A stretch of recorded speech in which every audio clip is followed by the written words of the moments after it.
Հրապարակը գրում է. պետական բյուջեից անցած տարեվերջին բաշխված միլիարդավոր դրամների պարգևավճարները բաժանվել են խիստ անհամաչափ։ Գերատեսչությունների վերնախավը, վարչապետ, փոխվարչապետեր, նախարարներ, նրանց տեղակալներն ու վարչության պետերը ստացել են հատկացվող ֆոնդի 80, իսկ շարքային քաղծառայողները 20%-ը։ Գերատեսչություններից մեկից թերթին պատմել են, որ սա փոխել է հիմնարկներում աշխատանքի բնույթը։ Վերադասը սկսել է գործեր չմակագրել, ոմանք էլեկտրոնային Մալբրի համակարգում օրերով հանձնարարականներ չեն ստանում, կամ մակագրում են իրենց սիրելի աշխատակիցներին, որպեսզի պարգևավճարները բաշխելիս իրենք եւ իրենց յուրայինները փող ստանան։ Ամսվա վերջում Մալբրի համակարգում կատարողական է կազմվում եւ տեսանելի է դառնում, թե ով քանի նամակի է պատասխանել, քանի հանձնարարություն է ավարտին հասցրել եւ ըստ այդմ էլ բաժանվում է հավելավճարը ինչ որ գործակիցներից ելնելով։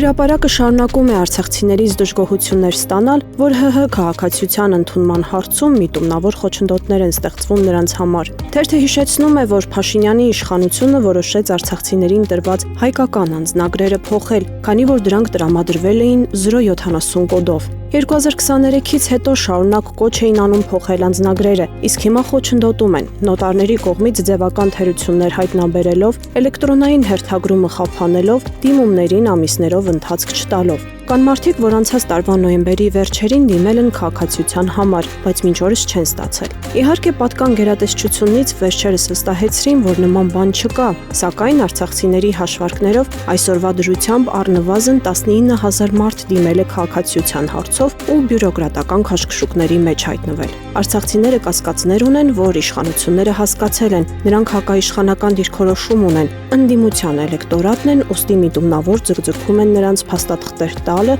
որպեսզի թույլ չտան, որ հունիսի 7-ի ընտրություններին մասնակցեն։ Իրավունքը գրում է. պարզվում է ոչ վաղ անցյալում հասարակությանը սևերի սպիտակների բաժանած դերասան քաղաքապետ այսօր իրեն ընդդիմադիր հռչակած Հայկ Մարությանը մինչև մարտ չխոսելու ուխտ է արել։ Թերթը փորձել է զանգահարել վերջինիս եւ հասարակությանը հուզող հարցերի պատասխանները ստանալ անձամբ նախկին քաղաքապետից։ Սակայն վերջինս արհամարելով թերթի զանգերը նախ չի պատասխանել, ապա հեռախոսահամարը փոխանցել է օգնականին, ով տեղեկանալով, որ զանգը լրատվամիջոցից է, փոխանցել է, որ Մարությանը մինչև մարտ չի խոսելու։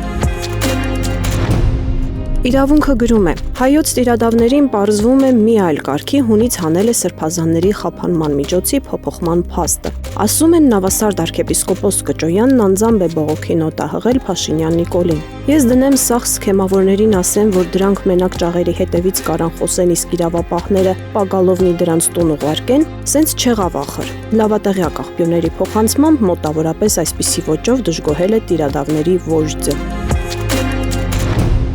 Ժողովուրդը գրում է. Էդգար Ղազարյանի տեղեկացմամբ ՀՀ քննչական կոմիտեի Շենգավիթի բաժնի քննիչներից մեկը կազմել է արձանագրություն, դատավճիռը չկատարելու առիթով քրեական վարույթ նախաձեռնելու վերաբերյալ, ինչը նշանակում է, որ գործում միակ դերակատար Արթուր Հովհաննիսյանի նկատմամբ անխուսափելիորեն պետք է մեղադրանք առաջադրվի։ Էդգար Ղազարյանը նաև 3 միջնորդություն է ներկայացրել քննիչին, քանի որ Արթուր Հովհաննիսյանը լինելով պաշտոնատար անձ, այդ դիրքն օգտագործելով է հրաժարվել կատարել վճիռը, ինչը ծանրացնում է պատիժը։ Սա գործընթացի էական փուլ է։ Արձանագրության կազմումը նշանակում է, որ իրավապահ մարմինները տեսնում են քրեական գնահատականի հիմք եւ անցնում իրավական ընթացակարգի հաջորդ փուլին։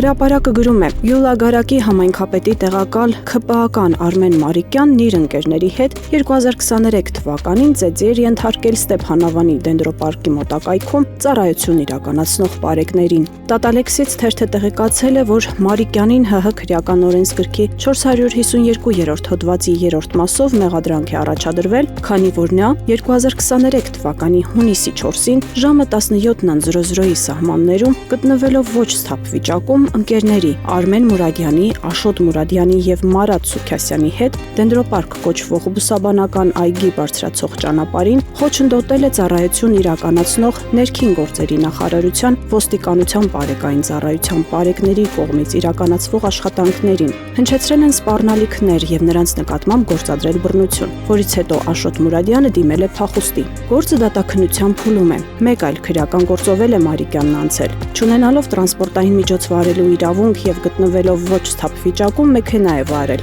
Նրան առաջադրվել է մեղադրանք եւ պատիժ է նշանակվել տուգանք 340,000 ՀՀ դրամի չափով։ Սակայն բոլոր քպականները չէ որ պատժվում են նմանատիպ արարքների համար։ Ամիսներ առաջ Արմավիրի Խոյ համայնքի ղեկավար Լյուդվիգ Յայլոյանի ազգականներն էին Պարեկին ծեծելու համար ձերբակալվել եւ ազատ արձակվել։ Պարեկին ծեծելու դեպք է եղել նաեւ Շիրակի մարզում։ Այս աղմկոտ պատմության հերոսն էլ Շիրակի մարզպետ Դավիթ Արուշանյանի խորհրդական Գոր Սարոյանն է։